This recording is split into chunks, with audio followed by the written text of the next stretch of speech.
Hello, people of the internet, and welcome to episode 18 of the Unnamed Games podcast. We're back with you in video again. So with me this week, we have Mr. Ratley Ratster. How are you, mate? Good evening, morning, afternoon, wherever it is, wherever you are, where you're listening to this. I'm not bad. You know, I'm all right. I'm surviving. Good stuff, mate. Good stuff. We've got Mr. Alan Longfangs Howlett. How are you, buddy? Oh, he's playing silly beggars. Testicles.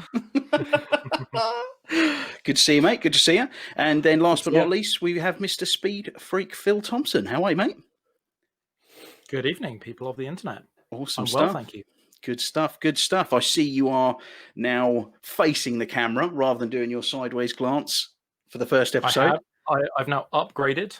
Bought myself a little rig that holds my phone and my mic and stuff. You know, I'm getting there slowly but surely. Good stuff, mate. Good stuff. Professional. Yeah. And not the only person with a bit of an upgrade to his setup, Mr. Longfangs. You've got some extra bits in, haven't you? I know. I've got some LED lights. I've got a boom mic. Yeah, I've got some incontinence pants. I'm set. He's going to make it all the way to the end without wetting himself this all week. the way through.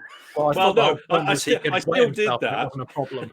Yeah, I still did that, but it was more of a clean up at the end. Yeah. So Well, no, now when he's going, because he'd be like, Oh, and we know Ratley's invested in some bits for behind the scenes, just not installed yet. But he's so we'll look like a real podcast. So this week we just got a little bit of a chat at the start. We're just going to talk a little bit about the games of last year and the games coming up. A little bit of news, but to be honest, there isn't much going on. You know, it's just coming back out of the holidays. Everybody's just getting back to the swing of things. There's not really any announcements to speak of. We then got a question from one of our regular listeners. And then, as per usual, we'll have a little bit of fun at the end and do a quiz. So, Who won last week? I can't remember who won last week, Alan. Yeah, tell us again, Alan. I don't know, but I know he was incredibly handsome. yeah, Chris. Very gracious as well, if I remember. Very gracious. Yeah. He took it very well. Very well, if I remember rightly. Well, actually, you know what? Before we move on to that first point, I did think about something in terms of the quiz. Smack my mic there at the same time. How about this year we run a leaderboard? Oh. So, and I'm thinking at the end, because touch wood, and I don't want to tempt fate too much, but I'm thinking possibly by this time next year, we might be out of lockdown. Let's fingers crossed and hope. Yeah. So if we are, we could maybe have a little bit of a ceremony for the winner. Maybe just get like a little trophy or something. What do you reckon? Should we do that? I think it's a great idea. I won't be getting the trophy, but I think it's a great idea. Hey, Look at Mr. Defeatist down there. Hot on the heels of his victory last week. He's like, yeah, I'm not winning anymore. Yeah. Victory last week. The second victory, 18 podcasts. You do the math. Well, maybe you're on the hot streak now. I haven't won in weeks. And I was on a hot streak at the beginning, and I've won in weeks. Yeah. Maybe video is your key to being successful. That's what it is. You love being on camera. Yeah, that's what it I is. tell you what it is. It's that the rest of you can't use Google on your phone because we can see it now. So that's why I'm winning. Yeah. I like the theory there. Oh dear. Just Put it out can there. Throwing you shade. see this? You what? Sorry. Okay, it's fine. I was typing something expletive on my phone that I was going to send, but Okay. I realised that Doing the takes us squarely out podcast, of the PG you box, normally and do on a that's my Friday. problem. Oh, dearie me. Right, cool stuff. Right, so moving on then. Just a little bit of a kind of opener. We just wanted to talk to you guys about your favourite game of 2020. And then after we'll go through that, I think we're going to go through our... You know what? No, we'll do it all at the same time. We'll do favourite game of 2020, and then we'll do your most anticipated game of 2021. So first off, I'm going to go to Alan. Oh, well, thank you very much. Yeah. Well, I mean, you know, when you sent me the running order and it says favourite game of 2020, I thought, well, what's the game I've most enjoyed this year? What's the game I've played the most? And say it after me, boys. What's my favourite game? Ark Survival Evolved by any chance, sir? Evolved. Lemmings. Was There it? you go. Oh. No, I think it was Animal Crossing. No, of course, that is clearly my favourite game, but that's really boring. I'm not, I mention it every week, obviously, and because it is pretty much the game I play the most. But I don't want that to be my favourite game of the year. There've been lots and lots of good games this year, and I've got a little list here of ones that I've enjoyed, but maybe haven't played as much as I should have. Okay, so we got Wasteland 3. Absolutely fantastic, brilliant game. Didn't play nearly as much of it as I would have liked. I know a lot of that was because you and I were trying to play it in co-op together, Craig, and you had some serious issues. The co-op side of it was buggy and so infuriating, and eventually we gave up on it. I hope we can go back to it. I hope they've maybe patched it, but had a great experience with that. It was fantastic. And we first saw that, the E3 thing in 2019, was it? Yeah, XO19, yeah. Yeah, XO19, we first saw that. And then there's another game which is quite old, actually. It's a couple of years old, but it's been sat on my hard drive for a long time, and I've tried it a couple of times, and I was just like, and then this year I finally decided to really put some time into it and really find out what it was about and play it properly, and that's Everspace. And I really loved it. I mean, it's a rogue type game. If you haven't seen it, it's in a spaceship and you fly around dodging asteroids and shooting ships. Combat in it is just sublime. And I loved it. I played it over and over again. And there is this kind of a story, but again, it's a story that you're supposed to play over and over again over a series like 4 or 5 levels. They're about 4 or 5 stages long. But it is just a fantastic little game, and I absolutely loved it. Of course, I would be remiss if I didn't mention Cyberpunk, but again, I haven't finished it. And it's a very controversial one. And to say that it was my favorite game of the year, I think is kind of stretching it, because I haven't as yet completed it. But my experience so far has been great. Same with Assassin's Creed Valhalla as well. I'd have to say the same thing. I just haven't played it enough to really start putting it in my all-favorite game of 2020. And the one I keep coming back to, although again, it kind of falls into the same category, is a game that didn't fail me in any way. And again, it's another game that we saw during the Xbox Expo in 2019, which was Doom Eternal. And I was a little bit concerned when we first saw that. The combat was brilliant, but I was a little bit worried about these extra elements of like doing some wall climbing. And I said to you, I think at the time, Craig, I'm a little bit concerned because I don't, the whole thing about Doom 2016 was that fluid combat and how you just kept on going through the level and it just never stopped. It was relentless, wave after wave. It was just sublime. And I was worried that was going to break it up. And it really didn't. Because that's really just kind of that's kind of a side part that doesn't really interfere with the combat in any way whatsoever. And they refined the combat even more, that it was even more amazing. And I was so surprised that they could even do that than the 2016 Doom. And they made it so that you had to kind of utilize the different tools that you had to kind of keep going. You couldn't just go, I mean, the first Doom, there were whole levels where I literally went around and glory killed everything, which is very satisfying, don't get me wrong. But at the same time, you're not really mixing it up. Whereas in Doom Eternal, you've got to use that chainsaw. You've got to get those armor shards. You've got to use the guns because you want it. And then you've got to pick up the ammo. And it physically makes you use your different tools to actually make it so that you can get through the level. Absolutely sublime. Perfect game, not a thing wrong with it, not a single bug I ever experienced. Everything from the music, of course, to the visuals. Beautiful game, running at, I believe it's running at 60 frames a second on the and I don't really talk about this stuff, but it's worth noting because there's a amount of stuff that's happening on the screen with that game. And on the Series X, it just runs. Very impressive. I think on that though, it's impressive. The key that's what helps it be so fluid and so beautiful is that constant 60 frames a second. And when people say you can't tell the difference, try play Doom at not 60 frames a second, because I've tried it on mobile and it's horrible. It's really horrible. So yeah, totally. So yeah, I'm going to have to pick Doom Eternal because even though I haven't finished it, and that's the reason for not putting other titles up there, I have to say it delivered on all fronts. And it is, again, like Doom 2016, I can see myself dropping in and out of that game again and again and again, because it is just perfect arcade, turn your brain off, shoot loads of demons, and just have a bloody good time game. Absolutely love it. Yeah, quality stuff. Yeah, I love Doom Eternal, but it was... The thing with Doom Eternal is exactly the same thing that happened to me with Doom 2016. Was I played it loads and I can't play it for extended periods of time because it's too stressful. It's like I just have to go and have a lay down after I played it for about an hour. And I haven't. I used to get that with Doom 3. There was a thing in the menu with Doom 3. I don't know whether you remember, because I used to play a lot with headphones, and I don't so much these days. But you used to play with headphones, and when you go into the menu in Doom 3, they'd have all the demon sounds. You'd be just behind it. And my adrenaline was so up, and I'd be like, I'd pause it, and it didn't help. It made it even worse. I had to go outside and get some fresh air, because it was just like you're like this, aren't you? You're like genius. Oh, quality stuff. Right. Next, we'll go over to Mr. Ratley. 2020. What's been your big numbers? It's been a funny year, isn't it? Yes. Well, I've spent a lot of my time, like Alan, in one particular title, was taking up far too much time, which is the Division 2. We had the second raid drop midway through this year. I've been killing a lot of time with that. As people know, raid regularly in any group, you just tend to cane the hell out of it, searching for loot or just because it's a bloody good time, right? So really enjoyed that. That's been a real sort of. We'll cover more of that probably later in some other topics, but the Division 2 was a real winner for me. They've added quality content this year to it, which is nice to see. The second year plan hasn't been a total failure, which is always good. But aside from that, like games like that, I was actually going to mention Doom Eternal.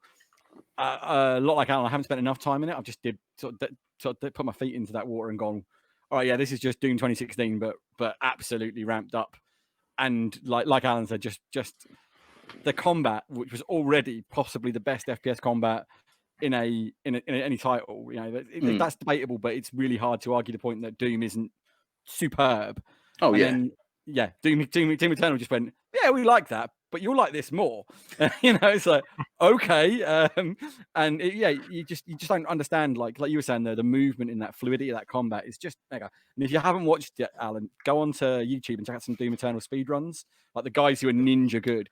It's hypnotic to watch these guys move around that map. They're not the speed runners that find clips in the map, because no. those kind of speed runners. The guys who effectively cheating, just good players. The guys who will do straight runs on Ultra Nightmare, and I think some guys beating the whole game on Ultra Nightmare in about 2.5 hours, something crazy like that. It's honestly, mate, watch them play. It's just you're just like, huh? It's like how? Is he single? Probably, I don't know. Probably not actually knowing these people. He's got possibly unemployed. I would like to hope. I'd imagine that is his job, to be fair. But who knows? But that stuff is amazing. Like I say. But there have been a couple of little games that I've played and really sunk my teeth into and really enjoyed. These little indie titles. One of them I got on Game Pass was Carrion. I don't know if any of you guys played Carrion. I played a bit of it. Little game. The best way I can describe it is like, you're like it's not quite the monster from The Thing, but it's like being the monster from The Thing in a lab, and you've got to try and break your way out, and you absorb different DNA to get different powers and that. You munch your way through the humans as you go. Oh, is this a side-scroller, retro-looking kind of game? I think I've done a review of that. It looks interesting, yeah. It's hella fun. It's not a particularly big game. It's not a particularly complicated game, but it's just hella fun. Like, really, really fun, I spent like probably 7 or 8 hours in that game, and every minute of that 7 or 8 hours, bar a couple of slightly frustrating puzzles, were superb. I mean, you can speed run it way quicker. Once you know what you're doing, you can get through it in 3 or 4 hours. But exploring, going back on yourself and that sort of stuff, I absolutely loved it. I mean, I thought Carrion was a great title, and I had an absolute blast in that. Nice, ripping guards limb from limb. Yeah, and some of the fights you have where like they'll drop in like these little like drones and trying to kill them without them. Oh, it's horrible. Some of it, you're like, but I really, really enjoyed Carrion. So that was definitely one of my highlights without question. And there was another one, and I've just completely blanked on it now. I can't remember for the life of me what it was that I was going to say. But Doom was definitely like AAA, 100%. Assassin's Creed, I'm just not big on this new Assassin's Creed formula. I've never been that big on Assassin's Creed anyway. So it is what it is, but I think that's, if I can get myself into that, if I can push myself into it, I think I'll have a lot of fun with that, because it's beautiful, and Vikings are cool, right? Like the combat looks a little more visceral, which I like, so I'm looking at that. But yeah, I think, for me, Division 2 has been a bit of a lifeline this year, but yeah, Carrion was a blast, and I do want to play more Doom Eternal, but I suffer from the same problem Craig does, is I'm just too old, and my poor brain can't keep up with Doom Eternal, so I keep having breaks because I just can't deal. Stress levels. That's why I've stopped playing Call of Duty. I just can't beat those 12-year-olds. I just can't. I like the campaigns of Call of Duty, but then you get to the multiplayer, it's like a super ninja 12-year-old who's going to tell me offensive things about it. It's like, okay, Something to be said for a game that reduces you to a dribbling, sweaty mess within less than an hour. Yeah. Yeah, it is pretty visceral. Right, well, he spoke up there. It's time for him. Mr. Phil, 2020, mate. What did I like? Mm. 2020 was a funny year. We had a lot of free time to play games.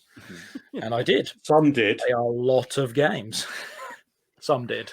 Mm. Yeah, fair enough. I had some time. I worked quite a lot of it. It's one of those funny things. Like I've been trying to think back, like ever since I saw the question pop up in the kind of pre-prep, and I was like, what game stood out to me? What game stood out to me? And I keep circling back to one game that always is like the game I really enjoyed playing, even though I didn't spend a huge amount of time playing it. Probably only put like maybe 40 or 50 hours in there, but it was Ghost of Tsushima. Mm. I really loved the aesthetic of that game. It was really pretty, and I loved the way the combat played on it, and the timing, and parrying. And there's just something about walking up to one of those guard camps and just announcing yourself, unsheathing your sword, and then absolutely wasting them. Just like Nothing like slicing your way unsheathing your through them. sword. Oh yes. Boom, boom. And you know, much like you guys, like I tried Doom Eternal because you know it was on Game Pass, and I was like, why not? And it's very, very stressful. Enjoyed it, but it's kind of short space of time. I spent a lot of time playing Destiny this year, particularly with the new DLC dropping, and also like almost playing catch up for the previous season, like trying to hunt down all the exotics and get in and do the raids. You know, we had a couple of good runs at that, and yeah, we all suck. We terrible raid team. It's not for us. But we just don't play it enough. Yeah, nevertheless, like I thoroughly enjoyed my time playing it, despite our lack of progress in some scenarios. Yeah. I think with Destiny, and it's possibly the same with like Division and stuff, any of these kind of games as a service games, you're not a true fan of these games until you become that person who plays it for like 3 or 4 months religiously, then goes, I hate this game, and then stops playing it for a month and goes back and goes, yeah, I want to get back on it again. Because you just get saturated. That's you, isn't it, Craig? Exactly. It's a horrible addiction, isn't it? I would like to say it goes one step further in some cases, like me, where I'm sitting there playing, going, why the hell am I on this game? Yeah. What the hell am I doing? Why am I spending so much time there? Let me just play some more. Yeah. You know, that's the next level of like, you know, Stockholm syndrome, mate. yeah, it's proper, isn't it? It's like, yeah. Sorry, Phil. Oh, I'll tell you, that was a game that I started this year. Took me too long to pick up, and we mentioned it before on the podcast. Just want to drop it in. Hellblade, Senua's Sacrifice. Ooh, I didn't start that till this year. What Quality. a game! What an experience! Like, just And that is a game you need to play with your headphones on. yes, 100%. Yeah. But when I loaded that up, it was basically when obviously Series X came along, the announcements, and they announced the sequel, right? And it was just one of these things that I've been sitting there looking at and going, I should play that at some point. You know, I should really like give it a go. It looks like it could be a good game. And then like I saw the announcement and went, oh, you know what? Now I might as well do it. It's on Game Pass. I'll give it a go. And it's almost as soon as I started playing it, I'm like, why have I waited so long to play this game? It's absolutely genius. Mm. So yeah, amazing game. And if you haven't played it, play it. It's just so I'll tell you good. what, if you think it's bad or good playing it with headphones, because that does creep you the hell out, try playing it in VR. That is next level unsettling. Yeah. Only because the motion, it's not great as a VR experience in terms of like it takes you a little while to adapt and get used to it. Otherwise, you will lose your lunch. But you know, the immersiveness is one of those things. I was always like, why don't they make VR games where you're in VR and you can see the person in third person? And then I played that and I was like, this is why they don't do it. It's an experience, but oh god, like in the VR with then the 3D audio from like my Oculus Rift, I was just like, So the VR stuff, like, you know, experiences in VR, you know, people often talk about this. I'll never forget when I was at Eurogamer many years ago when Alien Isolation launched. We played the demo of Alien Isolation. We were talking to some guy, I think it was on the Evolve stand actually. We were queuing out to play Evolve. He's like, oh, what did you play? We like, did Alien Isolation? Oh, did you try it on the Oculus? And I just looked at it and went, no, because I want to sleep again at some point in my life. Why would I do that to myself? And like, it's like I get that could be an amazing experience, but equally, like, I would literally never be right after that experience ever again. I'd be like, nope. No, I'm out. yeah, the boat ride at the start of Hellblade is exactly the same in VR. Yeah, I can imagine it's horrible. Yeah. Anything else from you, Phil? No, I'm going to go with that. I don't want to keep it too complicated. And I'm obviously like, particularly with Cyberpunk, you know, there was a lot of bad press and problems around that, and that really turned me off that game. So I only played maybe 8-10 hours, and I've put it down, and I'm just going to wait until there's some more patches. I might even just hold off completely until the Series X patch comes out for it, and then jump back into that, because I know that game is good, and I know you guys in particular all really enjoyed it, and I want that experience. But the negative press is... That's the thing, though. Like what Phil's saying, I think with me, I think with my problem with Cyberpunk is that I did really enjoy it when it wasn't just throwing just a multitude of just crap at me. Yeah. And I think that's why I got so frustrated by it and so angry with it, is because I can see this brilliant game in there. I can see this great story in there. And I was really immersed in a lot of the characters and the way it was progressing. But it would just constantly just smack me around the face with some massive game-breaking or immersion-breaking bug. And I'm like, this just isn't finished. And Cyberpunk could have been one of the best games I've played in years if it was finished. Yeah. And I'm so frustrated with it for that reason. And I'm like Phil, I think if we get a decent Series X patch at that point, I think I'll probably rotate myself back in. And it will then be probably Game of the Year. Possibly. Who Yeah, knows? I mean, 6 months from now, when they've added in all the features they had to take out and they fixed all the bugs, it might just be the Game of the Year. And this is why it wasn't my Game of the Year. As much fun as I've had with it, you cannot deny that it is an unfinished product with lots of issues. Despite the fact I had a lot less than other people, and I'm able to ignore some of those issues and still have a good experience myself, doesn't take away from the fact that it's an unfinished game. It was released too early. And I think, you know why that is, Alan? I know exactly why Alan enjoyed this, and it didn't cause him any problems. He likes Bethesda games. He enjoyed Fallout 76. Yeah, I've become immune to it. Of the course. Yeah. I'm in a slightly different position from the rest of you when it comes to Cyberpunk, because I have finished the game, haven't I? So, and I've got to say, in the final kind of mission, as if you like, extended missions, there were several occasions where there were some quite grand scenes and quite grand interactions with certain characters that did kind of just bug out a little bit, and it really took the wind out of my sails. It was like, was that supposed to? Oh, I think that's what was supposed to happen, but it didn't. And you could see what they were trying to do, and it just didn't execute properly. Characters would ping up in the wrong places, or they wouldn't interact properly together, and it drew all the momentum out of it, which was frustrating. But yeah, so I finished it, and I was like, right, I'm not going to play any more of it. I'm going to wait again. Series X patch, when that comes out, I'll be bang on it, play it from the start again, and play it as a different life path. So yeah, no, definitely in agreement with that. But anyway, yeah, I mean, onto mine for 2020. I mean, I mentioned it, I think, probably about 10, 12 episodes ago, about a game that I was really enjoying, which was Journey to the Savage Planet. Again, I'm not talking about necessarily games that are released in 2020, but they're just games that actually through Game Pass I ended up playing that I wouldn't have played. I mean, I kind of saw that. I thought, that looks quite fun, but would I spend money on it? Possibly not.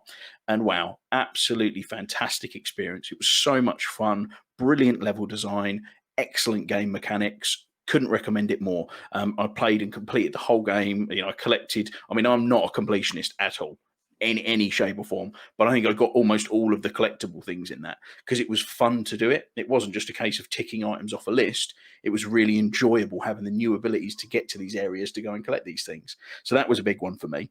Another game that came onto Game Pass as well, which was it's called What Remains of Edith Finch. I don't know if anyone's ever played that.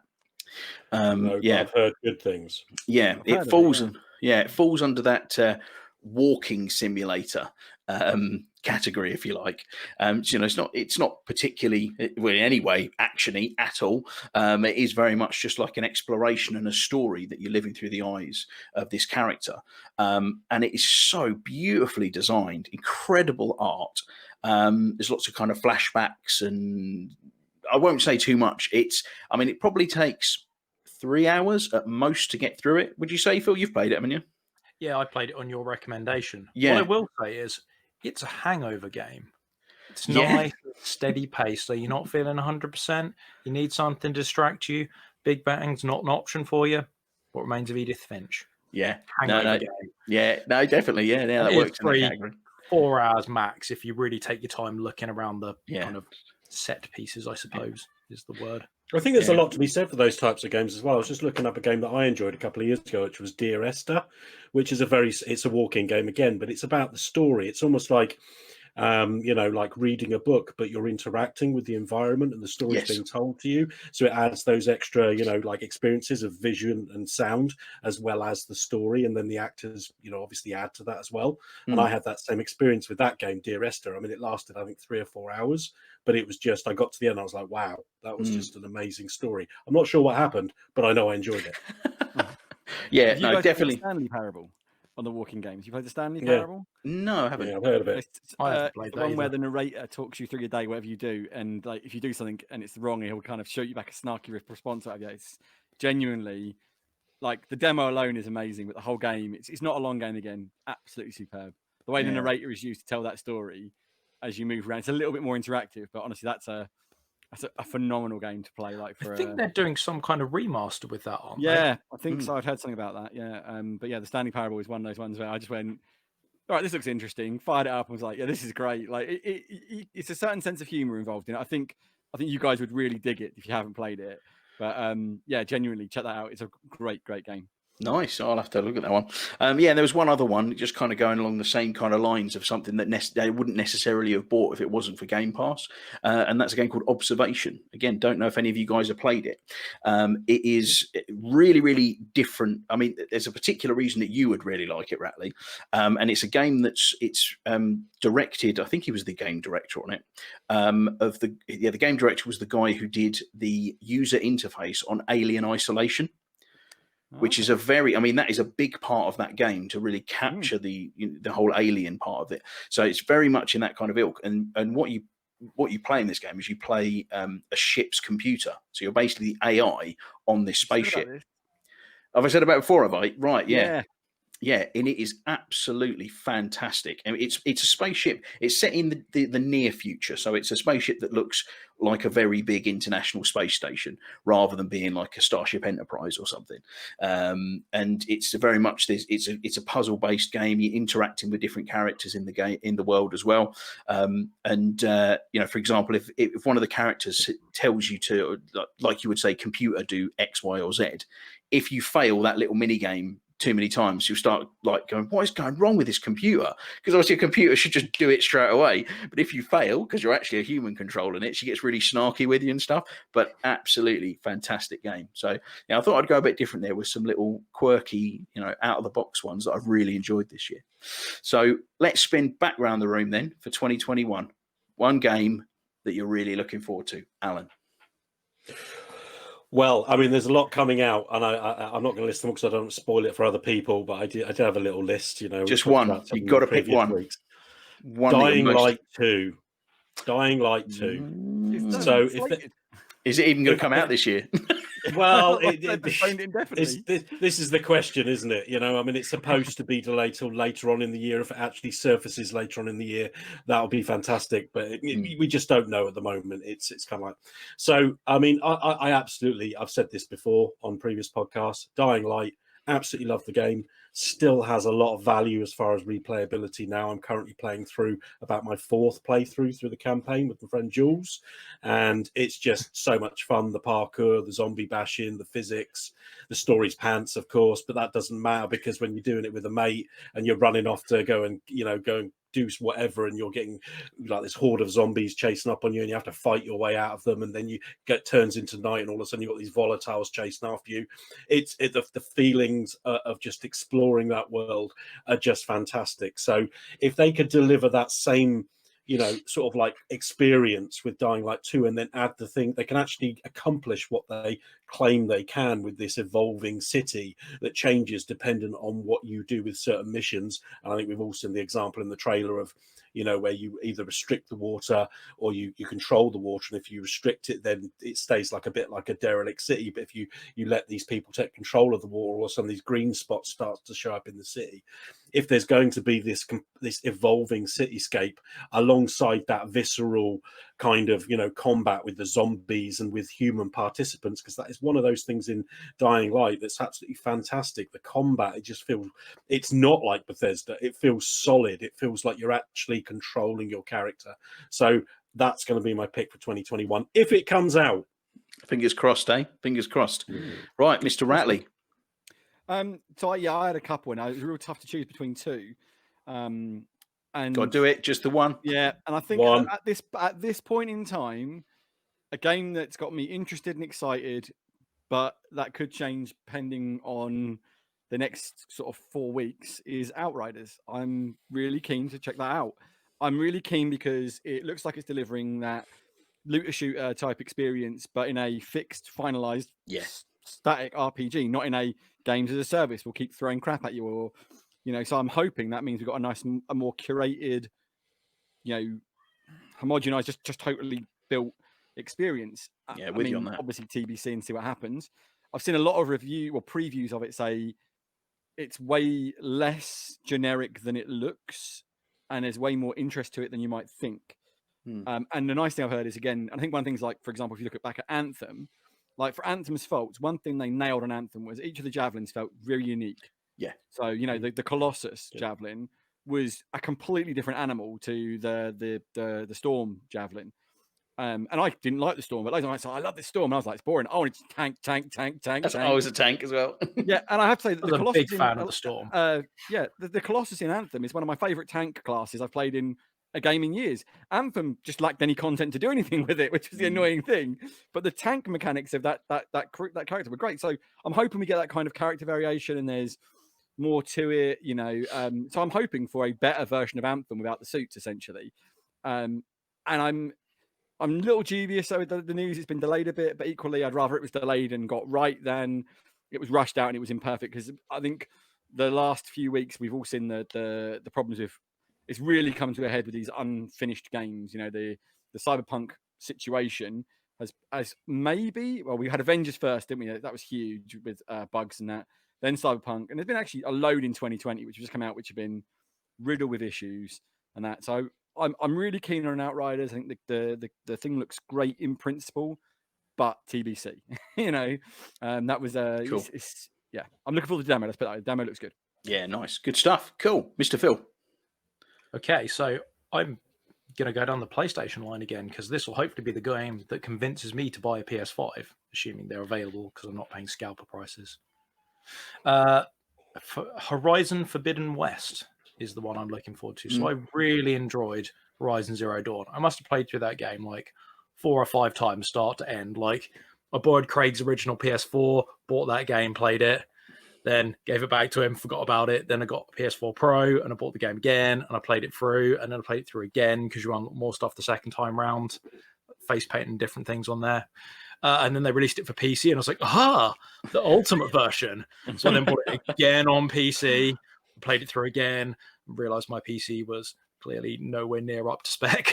And it played better than it did on the PS4 Pro, but it was not like the PC experience I was hoping for. Nice. But, there's no 3080s around either, so I can't upgrade that either. So that's going to have to wait. Damn the scalpers.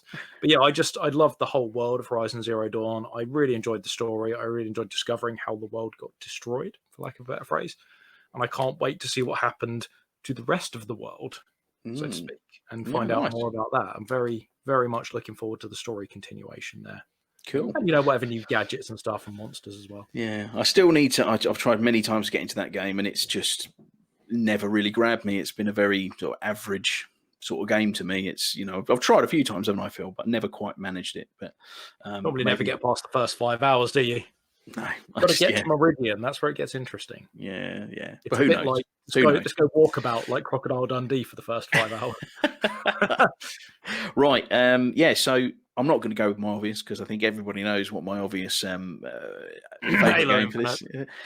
So I'm not going to say that one, because I think everyone is really psyched for that one. There's a smaller game that ever since I saw it from, I believe it was one of the early Series X or early game announcements for 2020. It's a isometric game called The Ascent. Yes. Oh, yes. Was it your other choice? Is it? Yeah, oh, nice. Cyberpunk style game. Yeah, super excited for that as well. This year. Yeah, looks so good. Yeah, I mean, got that kind of it's set on an alien world, isn't it? With like in basically like a vast city trying to ascend up the levels. It's like a sci-fi Diablo. I mean, what more do you want? Sci-fi Diablo, yes, please. Mm. Looks quality. I hope it is as good as it looks. But yeah, that looks wicked. Co-op multiplayer and everything as well. I know that one has been delayed. I think they said it was spring 2021. That's a very vague date. So I'm hoping over the next couple of months we'll get something a bit firmer on it. But it looked in a fairly decent state. So, you know, hopefully it's only a slight delay due to COVID. But yeah, so that's my pick for 21. So yeah, great. That was, Well, that showcase that first came out, I think that for all the AAAs and stuff they showed that, and I was like, ooh, yeah, that excites me more than almost anything else in this showcase. I was yeah. super pumped for the Ascent. So Yeah, good it choice. almost looked in ways. It almost looked at points it could have been set in the Warhammer universe, Yeah. Warhammer 40,000 universe a little bit. You know, without obviously the iconic type characters there, but it's something that would appear in that kind of universe. Yeah, and do you remember Syndicate as well? The old Syndicate on Yes. like Amiga days, that kind of thing. I got vibes of that somehow. I don't know why. Yeah, It's like, you know, yeah. I was Yeah, like, it's- oh, It what a is cool supposed to fucking be cyberpunk-esque, isn't it? Which is Syndicate. right Yeah. in Syndicate's bag, yeah. Yeah. You had me at Sci-Fi Diablo. Yeah. Honestly, Alan, if you didn't check out the trailers, mate, go check it out. I was literally stood there like when it came, I was like, this looks awesome. This Yeah. looks really awesome. Yeah, and it's coming to Game Pass day one, apparently. Yeah. Nice. Ooh. Make sure Which you is keep your awesome. incontinence pants on for that, Alan. Yeah. Oh, You're not going anywhere for always. a couple hours. Right, cool. So, time to move on. We're going to move on to our chunky news section with the whole 2 things we've got to talk about because nothing's really going on. So, yeah, a couple of little bits I just wanted to get your guys' thoughts on. The first one is Xbox have reportedly sent out a user survey asking if players on the Xbox would want the haptic feedback and adaptive triggers from the PS5 controller on the Xbox Series controllers. So I know none of us have a PS5, and I don't think, so I might be wrong, but I don't think any of us have even touched a PS5 controller yet. But I know out there's been a lot of really positive things around the controller, and a lot of people saying it is the most next-gen thing of all the consoles, not the games, not the consoles themselves, that controller. It's supposed to be pretty special. So I kind of wanted to have a chat with everybody and see what your thoughts were. So, Phil, I was going to pop over to you first, mate. What are your thoughts? Do you think that's something you'd like to see come into the Xbox controller? Yes, very much so. I think the general consensus on that is that that's the most next-gen thing that's happened of all the next-gen consoles. I know we've had the big graphics updates and the faster loading times, but they're all very much quality of life changes, I think. They don't necessarily amount to a next-gen experience, at least not yet, because we don't have the next-gen games out. There just aren't enough of them out there to utilize that to turn them into a next-gen experience. But everybody I've spoken to who has a PS5, particularly they say like using those on Astro's Playroom is absolutely game changing, particularly the haptic motion they've got in there as well. Like it feels completely different walking through grass versus walking over concrete versus swimming through water. I think PlayStation absolutely knocked it out the park with their new controller and the haptic feedback, and I can see the benefit. And from our perspective, as like, you know, I'm primarily an Xbox gamer, I don't have a PS5. If Xbox put it in their controllers, all that means is that more third-party game manufacturers will then be able to use that technology, which means that can only be good. That can only add that next level of game experience. That can only feed into that next-gen experience. So yes, Xbox, get on it. Make me a version that's as good as or better. Then give it to all the third parties and get them to upgrade their games so I can feel the difference in the tension of a bow and get that nice texture while I'm walking across a sandy beach in Halo Infinite, preparing to slaughter an armada of grunts. You should be running, going, ah! Sorry, my mistake.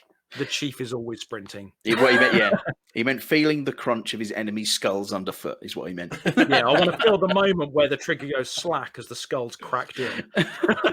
I think you brought up a pretty interesting point there, to be fair, because we get these kind of wacky things with controllers, and we've always had them, whether it was the Dreamcast with the memory card that went in with a little screen on it that was like a little Tamagotchi, or the PS4 with a touchpad in the middle, or more recently, again, the Xbox One controller with the vibrating triggers. All fantastic little things, but because they're not adapted or adopted right the way across the industry, you tend to find that only these first party, or mostly only these first party studios tend to use them. The triggers on the Xbox I thought were fantastic when playing Forza. You could feel when the car was starting to slip and things, but I don't think there's any other game that's actually used them like that. They use them as vibration, I think, but not in the same kind of way. So it's a really good point, Phil. Yeah, really good point. Alan, yeah, what are your thoughts on the whole situation?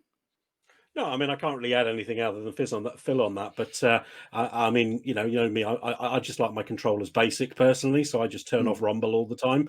But I haven't actually used this haptic feedback, and these talks about feeling the different tensions and what you're walking on sounds great. If it's adding extra feedback in that sense, then that sounds like a real extra value to me. I also want to call out props to Microsoft here.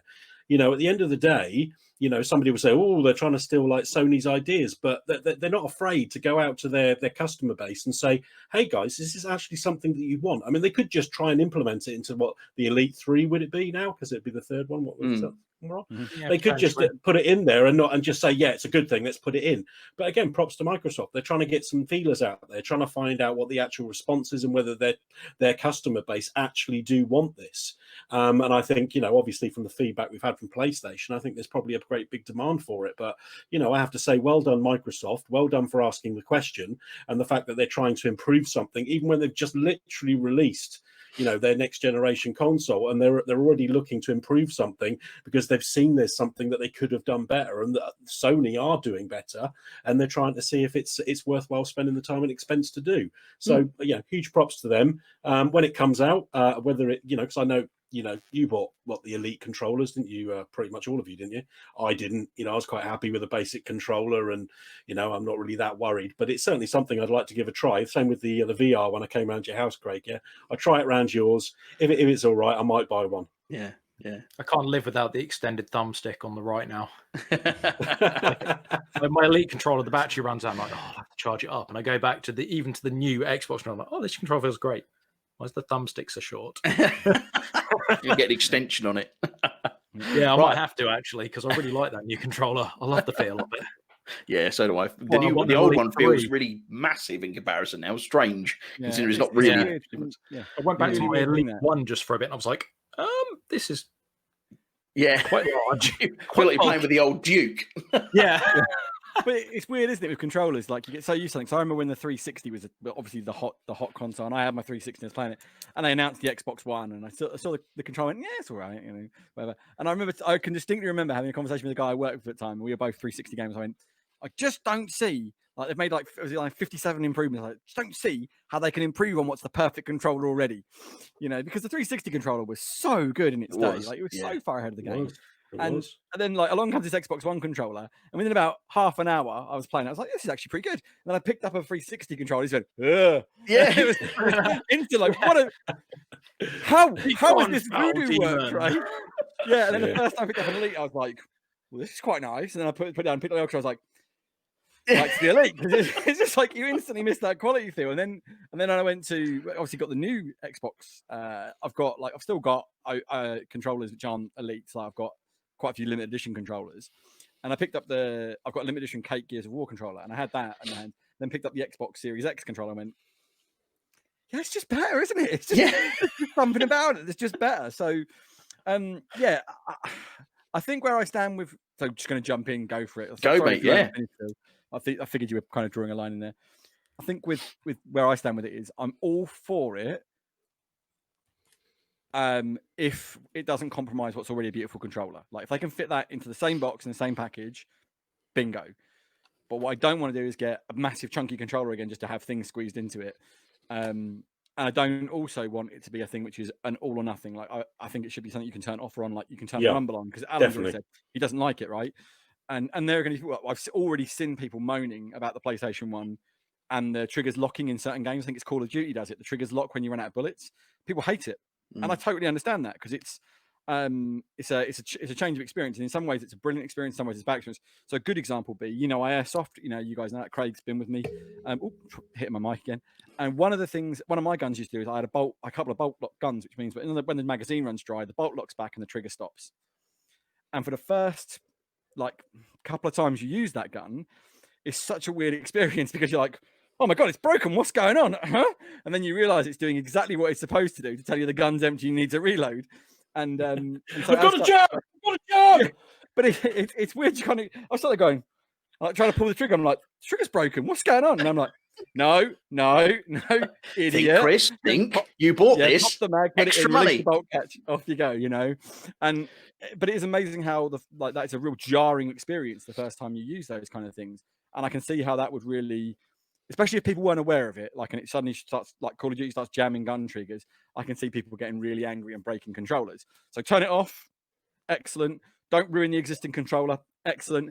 And as Alan said, props to Microsoft being able to go, we maybe got caught with our pants down a little bit by Sony on this one. That is an amazing piece of kit. Do you guys want it? My concern, just one last thing, and then I'm going to shut up. My concern is gaming is tribal. We know this, right? It's really sad, and gamers are these guys who are toxic because, well, my Xbox is better because it's an Xbox, and your PlayStation is better. It's like, look, they both have their respective brilliant points. And I've already seen on Twitter, some people go, no, we wouldn't, why won't that? It's crap. It's like, have you actually used it? Have you even bothered to read up about it? Or have you just gone, it's a PlayStation thing? Xbox is better, bruh. Yeah. I worry that they'll get a lot of replies like, nah, man, Xbox is the best, Xbox king, bruh, and all this sort of stuff, instead of good constructive feedback. I mean, Microsoft will survey enough people, I'd imagine that won't happen. But yeah, the tribal people do worry me. And, it depresses me when I read some of the responses on Twitter to that exact thing when they saw someone had said, Microsoft has sent out these surveys asking people. And I was like, wicked, why haven't I got one? I'd love to send some feedback to them. And, some of the thread was just like people going, no, like just properly ragging on it. I'm just like, dude, it's obviously a brilliant feature. Xbox for the win. Yeah, it's obviously a brilliant feature. When I read about it, I instantly went, oh, God damn, I want that in my controller. That looks wicked, So yeah, I think it's going to be a great move, and I really props again, as Alan said, props to Microsoft. Let's hope we get it. Let's hope we get it in the lovely controller we've got, and just makes things better. Yeah. And just one thing I don't think we have mentioned, of course, is the cost. So if they're going to be adding extra features, especially to the base controller, are they going to increase the price? I mean, let's be honest; those controllers aren't cheap already. They're a fairly expensive piece of kit. And I've not had too much success with controllers, as you can probably see behind me, that side. Yeah, most of those don't work properly. Yeah, including the one that my wife bought for me, which is one from the Xbox Controller Lab. Yeah, with my Alan's so gamer tag on it. Just breaks them. It's not though. I remember I used to rag on Jules because he was like, he just used to leave his lying around, or he'd be throwing them about, and none of his controllers work properly. I'm absolutely religious about. Occasionally the cats knock them off, but I'm fairly religious about putting them in a safe place and being extra careful with them. I mean, I barely move for 4 or 5 hours. How can I break a controller? But the reality wear is, and tear. You say that every time I go around Sherman's house outside of lockdown. I don't know what he does to the controllers. Like, I end up giving him a controller for whatever reason, because I've got too many or I've replaced one yet. And then I come back and it's like a shoulder button's broken or a trigger's button, or his thumbs have sanded down the thumbsticks so they're completely smooth. I've never. It's not even got like a ridge on it. He plays so much Destiny, his thumbs have sanded off the edge of the thumbstick. Oh, I've got one controller that's like that, but it's my Xbox One 2013 launch day edition. So it's like an 8-year-old controller or whatever, a 7-year-old controller. I think there's some great points with that. It's I think fantastic. I think the idea and everything behind it, until I've really used it, I can't give a definite answer as to whether I'd want it or not. Again, props to Microsoft, like you said, for recognizing that it's a hell of a technology out there. I just wanted to touch actually on the point that you mentioned about the cost, because cost is not necessarily just about what it costs to create these pieces of equipment. You got to remember it's also part of the economy as well. So, if you've got, I believe the PS5 controller is £60, I believe, which is the same price as a Series X controller. There's no way they will do a controller go, look, this controller's got haptic feedback and the adaptive triggers, and it's £80. I mean, they're just not going to do that. So maybe, yes, they put it into the Elite controller, with that they charge a higher price for. But if it goes to the standard controller, it's definitely going to be the same price as the PlayStation one. True. Definitely. I think another good point with that as well is about you saying like it being a feature that you turn off. Well, the fact is, if they do put it into the controllers, there's still going to be people out there that don't have that controller that has that feature in it. So they're going to have to build in like the option to turn it off, or it's going to have to recognize that you don't have that feature. Because otherwise, for some people, they're just not going to be able to play the game because they don't have that feature, or they're going to have to build something in. That's how the PS5 works, isn't it? If you don't have a PS5 controller, you can't play 5 games with a PS4 controller, even though it connects to the console for the PS4 games. Yeah, So exactly. yeah, it's yeah. I can't see them doing it in the same gen. Is all I meant. Yeah, well, yeah. I think what we'll probably see is because we got it all the time through Xbox. We've had Mark II revisions of controllers throughout the life cycle of the whole brand. I think we'll see a Mark II Xbox controller. It'll probably be a Mark II and a Series 3, and they'll both come with haptic feedback. Whether we see the haptic feedback launch in the standard one and then they drop the price of a non-haptic feedback controller, that's something they could do, possibly make it cheaper. But I think it'll just be, hey, the new controllers have all got haptic feedback, like when they all suddenly got mic ports and they all suddenly got Bluetooth. Certainly did it with the PS3 controllers as well. The first gen of those came out and they had the 6-axis, but they didn't have the vibration feedback at all. And then they brought out, it was the DualShock 3, wasn't it? Yeah, and then that came out because I remember I had 4 controllers, only one of which had vibration feedback. So obviously that controller's got absolutely rinsed and fell apart eventually. And the other 3 are still in a box and they're somewhere in my room. Good stuff. Cool. Right, moving on to the next point we've got. So apparently Netflix is working on an Elder Scrolls series, much in the vein of The Witcher. So I think it's just a rumor. I don't think it's officially been announced. But I just kind of wanted to put it out there to you guys, really. I mean, what would you like to see from that, really? And also, have you got any picks for some great actors to play people in there? I mean, you don't have to be specific characters, but people you'd like to see, because it's, let's be honest, it's another Lord of the Rings type thing, isn't it? It's a fantasy world, vast scale.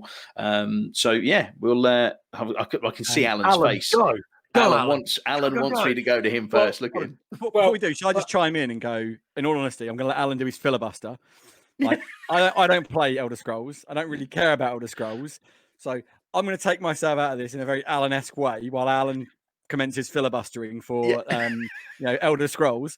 All I can say is I know Patrick Stewart was in one. More Patrick Stewart is always a good thing.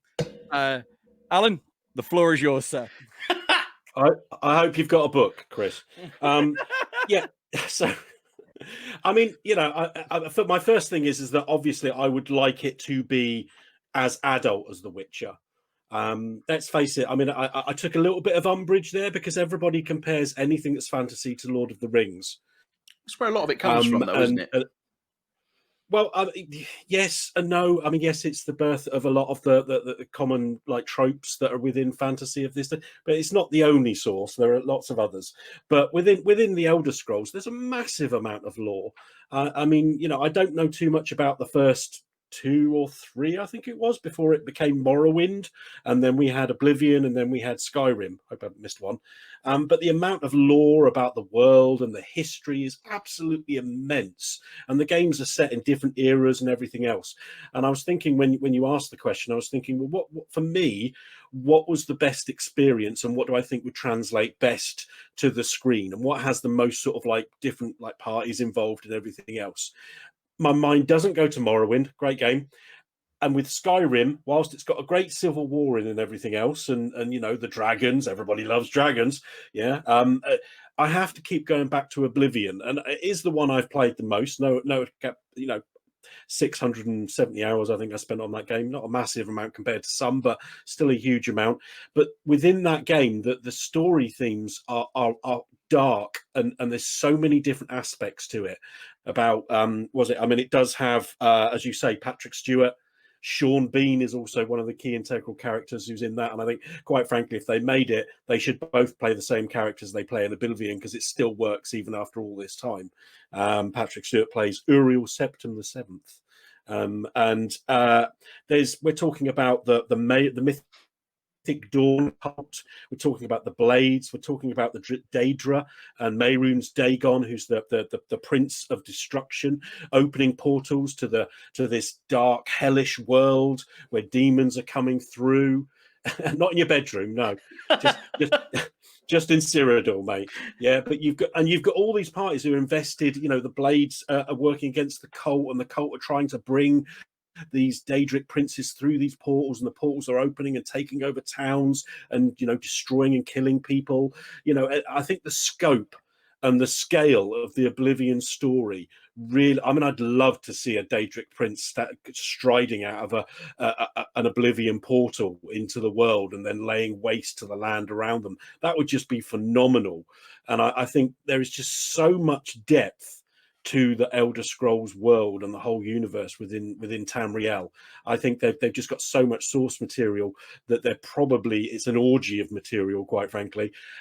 But for me, Oblivion is where that real impact comes in, and where there are so many different parties working to their end goals. You know, got this one party trying to bring about the destruction and the end of Tamriel by bringing Mehrunes Dagon through and, you know, destroying everything. And then you've got the side of light with Martin and, you know, and the lead character obviously in the game, the nobody, as it usually is in the Elder Scrolls game, who's working with the blades to actually thwart that. And that for me seems to be like the perfect foundation for what would be a fantastic series. Cool. Mr. Phil, that was a pretty comprehensive rundown there. I feel like I'm an Elder Scrolls expert now, but I feel like there's not that much more I can really add. I'm a big Elder Scrolls fan as well. I jumped in on Elder Scrolls 3, which was Morrowind, and that's probably the game I spent the most time playing because it was the right kind of era for me to have plenty of free time at school and, you know, just knock your homework out nice and early or don't bother doing it at all and straight on to Elder Scrolls.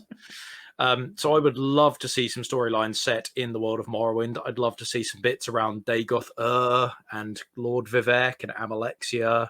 And I'd love to see them going to the capital in there and lots of names Chris doesn't know. Yeah, there we go. That guy. And for the people that don't know about this, it will mean nothing. For the people that go, yeah. I hope.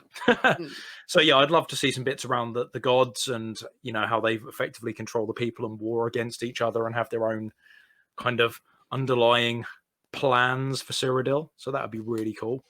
I'd also love to see some stuff from the Oblivion world. I'd love to see some bits around the Dark Brotherhood and how they go around basically just assassinating people and controlling the like kind of like the League of Shadows, but in Elder Scrolls, like controlling Tamriel edition. Yeah, exactly. Hitman Tamriel edition. So yeah, I'd love to see some stories around that. Again, like Alan, you know, I guess, you know, leave Patrick Stewart and Sean Bean in their particular roles. Nobody particularly springs to mind, especially if you end up going down like the Daedra route. That's just it's a lot of what's the phrase I'm looking for? A lot of outfit, a lot of costuming going on there. So, you know, Tom Hardy would pull it off, I reckon. Daedric Prince, Mehrunes Dagon. Tom Hardy does a good bad guy. Tom Hardy, yeah, that's a good shout. Maybe Carl Urban in there as well somewhere. Yeah. I just recently rewatched him in Dread. He does a great. The bottom of his face, so expressionful. I am the law. That was a bit sly there. That's a completely different one. That's Stallone. We've got it, boys. We can get those two in. Captains of the Blades. Right. They can try and discuss a tactic to take out one of the Oblivion portals. I could just imagine Carl Urban coming in with his long jacket on, dropping the C-bomb every 3 minutes like he does in The Boys. Cracking stuff. Cool. Yeah, I mean, I'm kind of a bit more like Chris, really. I'm not a massive Elder Scrolls fan. I never played Morrowind. I played Oblivion for about 45 minutes and realised it wasn't for me. That was before I'd ever really kind of got into RPG games. I never was really into them those years ago. Skyrim came out. Everyone raved about it. I got it. I played a good few hours into it. I reckon I maybe completed 10% of the game and I didn't finish it. I tried to play it again when the remaster came out. And every now and again, I reckon probably every year, I reinstall it. I'm going to give it another go. And I play it for about 10 minutes and go, ugh. It's too old now, I think, as well. I have to say, Craig, I don't think Todd Howard cares. If you just keep buying them and playing them for 5 minutes, he's just as happy. I've played it on the Alexa. That was quite fun. You know, so eat the cheese, eat the cheese, eat the cheese. But the one I've actually probably played the most is Elder Scrolls Online, which Phil is a big MMO guy. I am not a big MMO guy, and I try lots of different ones, and I really try and get into it. And this is always quite a funny point that me and Phil always bring up, that Phil tries to get me to play all these different MMOs, and I never enjoy them. I never get stuck into them. The one MMO that I quite enjoy and quite get into, he won't play it with me, which is Elder Scrolls Online. So Johnny too, really. But yeah, that one is again. I Not mean, meant to happen.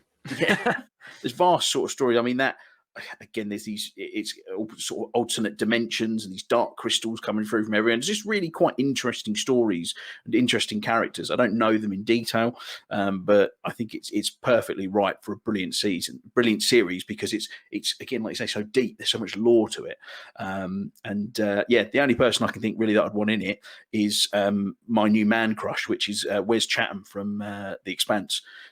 I just love that bloke. Yeah. He's just awesome. He probably won't be right for Brilliant. that, but he can't do wrong in my eyes. I just think he's wicked.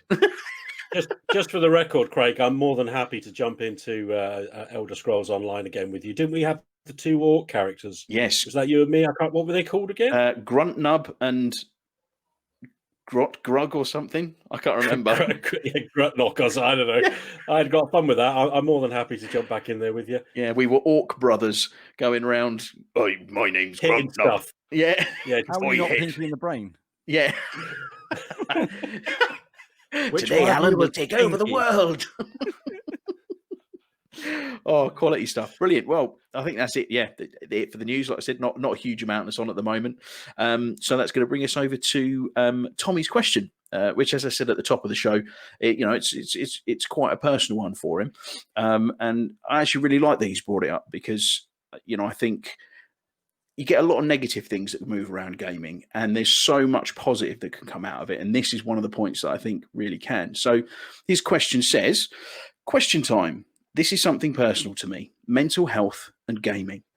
Have any of you used gaming to help with any mental health issues? If so, what was your experience, and what game helped you the most or helped you reach a better state of mind? So I think that's a really, really good one. So, I mean, Phil, I was going to pop over to yourself first, mate. Have you had anything kind of experience there? Sort of, if you've been in a bad place, and any games that have helped you through? I mean, it's not everybody, but I mean, you might have something. Yeah, actually, probably a good 10 years ago now, like just after I left uni, I was in a real bad place with like anxiety and depression, and didn't really want to go out and do a lot. And, I just stayed at home, gamed, and whether that was really the right solution to it, probably not, as it took quite a few years to climb out of the hole, should we say. But yeah, I think gaming is one of those things. It's always been there, and it's always really helped me, and it's something to take the focus off whatever was going on that I didn't want to deal with maybe at the time. Or yeah, I tried to think back if there was any like specific games or anything that came out at the time, and I don't think there was any real one particular game that I sunk my time into, because I spent a lot of time gaming there. Off the top of my head, I think maybe Metal Gear Solid 4 springs to mind.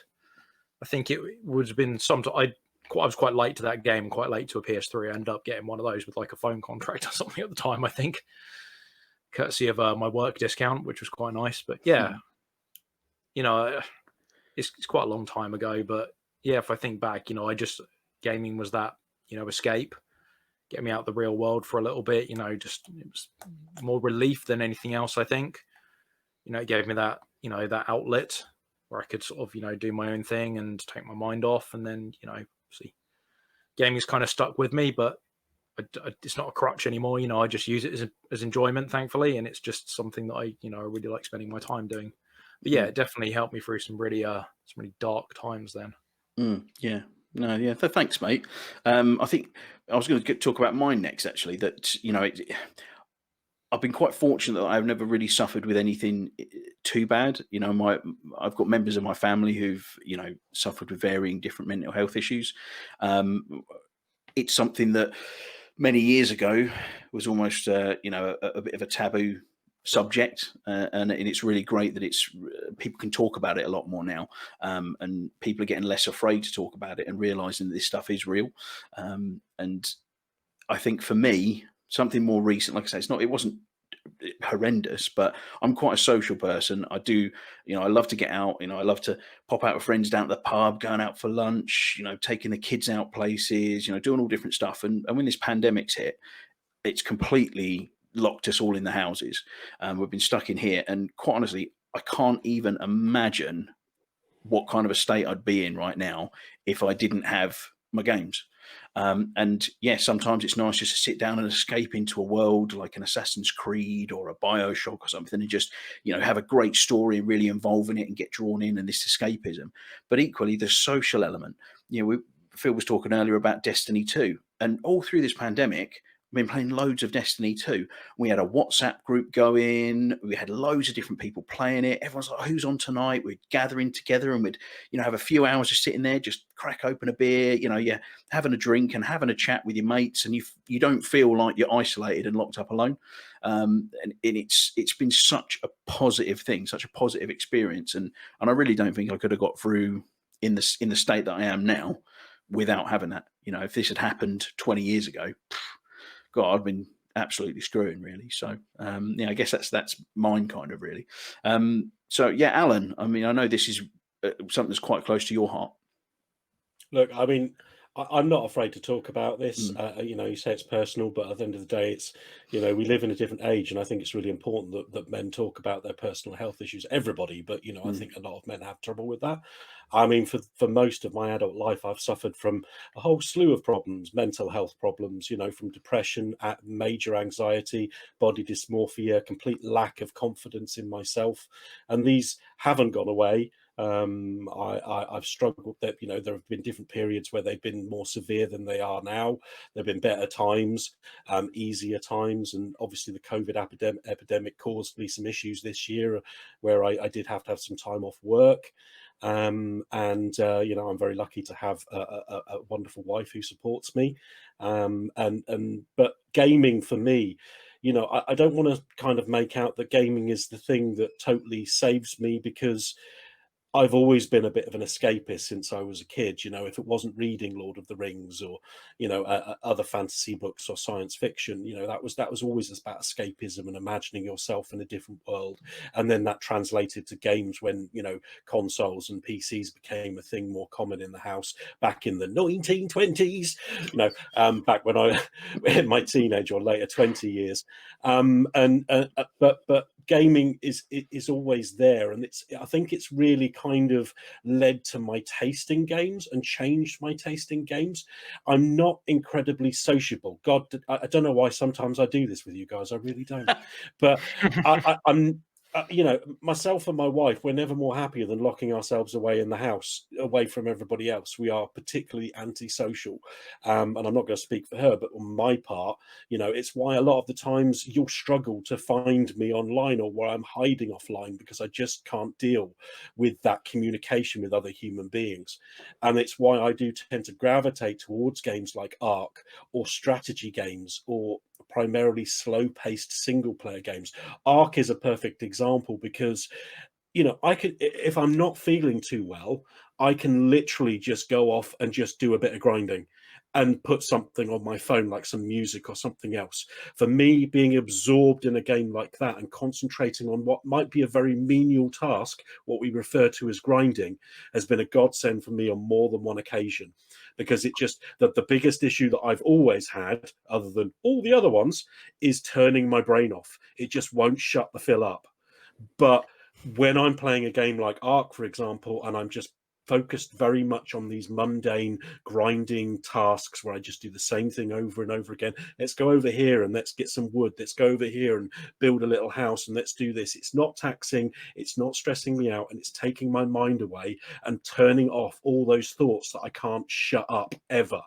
So for me, gaming is the medication that helps me to cope. It's a coping mechanism. But that's not to say that gaming, that's the be all and end all of gaming, because I love gaming as a whole, but it does kind of lend me to what tastes of games I play more often than not.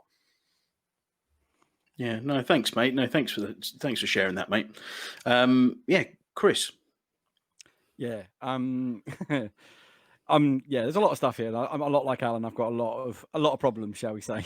But also, like Alan, for a short period of time, when I first realized like how bad my situation was, I was very like, oh, I'm not going to talk about it. And then I realized that that's stupid. Like, I've suffered in silence, and it's stupid, because people need to talk about this, because it's important. Because there are some, you could throw statistics around all day, but there are some horrible statistics associated with men's mental health. And I was very nearly part of that statistic on more than one occasion. I'm a manic depressive. That took a long time to get diagnosed. I have severe anxiety. I've been agoraphobic before. So I was quite prepped when they said, stay in your house. I was like, Been there, Yay! done that. I was like, this is actually No easy for me problem. because this time I get to do it because you're telling me to, not because I'm literally too terrified to set foot outside the door. And like, the weird thing about that was actually because having agoraphobia, that's like literally a point where you have this massive anxiety about leaving your house because you feel that something bad is going to happen to you when you leave the house. And the weird thing was when COVID came along, it settled that really easily for me because there was a genuine reason to be afraid to leave my house, right? So it took that away from me, which was kind of nice. As bizarre as that sounds, like for a while I didn't feel quite so odd. But yeah, I mean, so I've had some close calls. Let's just put it that way. And there was one time in particular, just one time, where gaming was responsible for me being here talking to you guys. And it's this, you know, it's the Division. It's why I have 6,000 hours over 2 games. It became a safe space, much like Alan had with Ark. And just I often tell little stories, right? So I met some people playing the Division. They were no one I knew. Just met them in the Dark Zone, which was bizarrely one of the most toxic places in video games, right? And I met some really great people in there, which is just bizarre. And there's a guy called Luke. Now I don't know if Luke listens to the pod on a regular basis. I will try and prompt him to listen to this episode. But so there was a morning I recall, and I was signed off work, severe depression. I was struggling every day to get out of bed. And if you've had severe depression or you know someone with severe depression, if they spend all day in bed, people tend to think it's lazy, but it's just one of those things where you can't literally bring yourself. You don't have the energy. You don't have the physical or mental capacity to do anything. Yeah, and you can't explain it to somebody. It's an experience you have to live to understand fully, and I don't ever wish anybody to have to experience it. Like, you know, I wish more people did understand it, but by the same token, that would mean more people have to experience it, and I do not wish that on anyone. Like, if you've had severe depression, it's the most horrible experience. And I'll never forget the day. It was just any other day for me. I was just lying in bed and I was looking, and I was just like, I've had enough. You know, I can't do this anymore. You know, these are the thoughts that run through my head like day after day. And I was like, I've had enough. And so, you know, those thoughts start to circle, you know, and I was like, and then my phone chimed and it was Luke. And Luke was just like, hey, me and so are kicking about in the Division, come join us. And I was just like, and I started making excuses as you do when you're like this. And he wouldn't let it go. And so I was like, right, I'll come on for 5 minutes, screw it. And I jumped on and we played for the whole day. And we played and played and played. And it dug me out of that hole. And it was the genuine lifesaver. You know, there's no other way to sell that. It's genuinely a lifesaver every day. What really strikes me about this is a few months later, I don't know exactly how long, playing with Luke and we're just chatting away.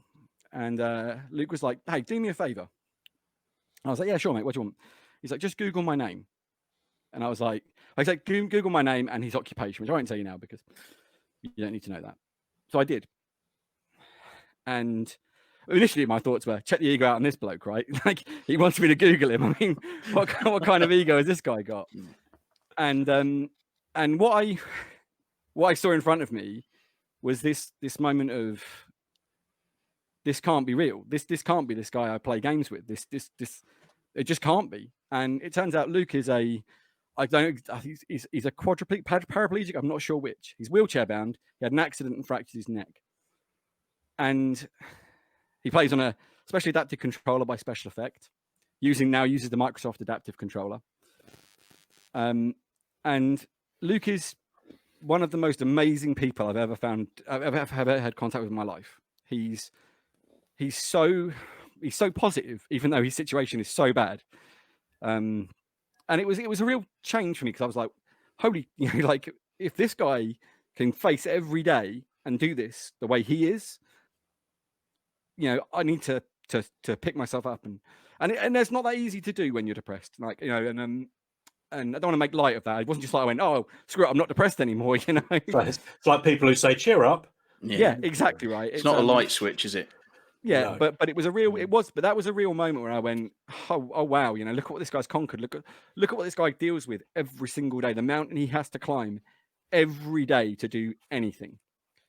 You know, the fact I can play with this guy because people have built him a controller. He has to have a special controller, you know, he has to do all these things. You know, things I take for granted he can't do. and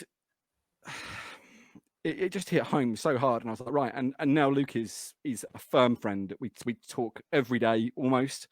You know, he's such a nice guy, and he's such a great guy, and he's so level-headed, and he's so well thought. And we've talked at length about our own problems to each other, you know, and he's helped me through a lot. But the games I play with him and the times I get to escape with him, like Alan said, they're so crucial to my mental health, you know, and they do it. And the Division 2 has been exactly that. It was more of the same. I can escape into a world, like Alan says, and I can grind for stuff, or I can just play what I need to play, and I can just do it. There are other stories, like, you know, this is going to sound really cold, but when my dad died, I'd organised, not knowing he was going to die that day. Obviously, it's not a scheduled life event. No, today is the day that this is going to happen.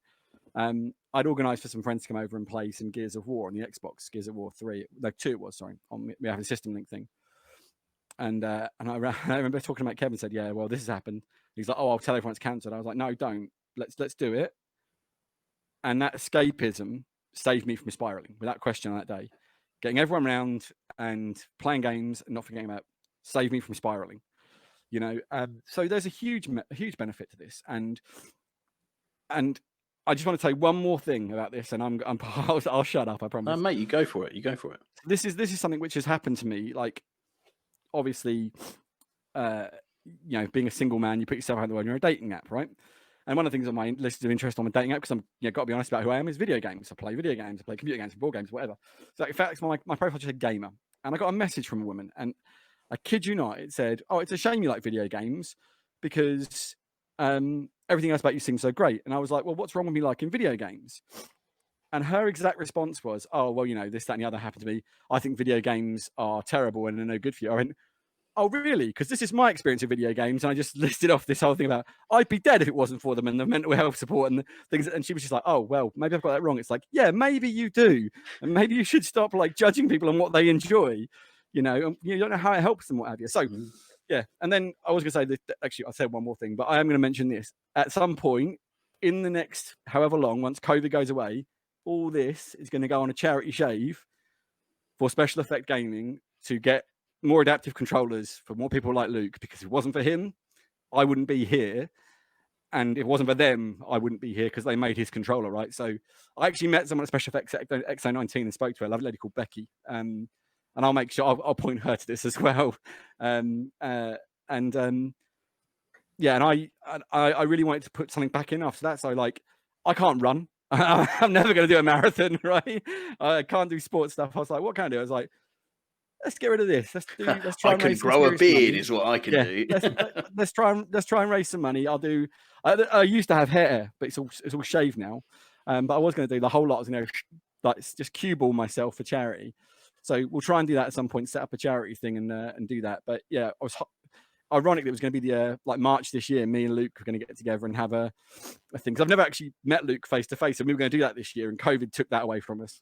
So I'm really peeved about that. So fingers crossed, in the near future, we'll be able to get vaccines and we'll get together and be able to do a charity beard shave for Special Effect Gaming and get them some money so they can help people who aren't as fortunate as us to have the escapes we take for granted, you know? Yeah. So, yeah, anyway, that's quality.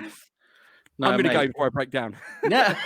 I reckon we're going to have to hold him down to shave that beard off, though. He's not going to let that go easy. I was just about to say I'd jump in and offer to shave off my hair and beard, but Ellie would disown me. She really, really would. Maybe we can hold down Phil and shave him into a cue ball.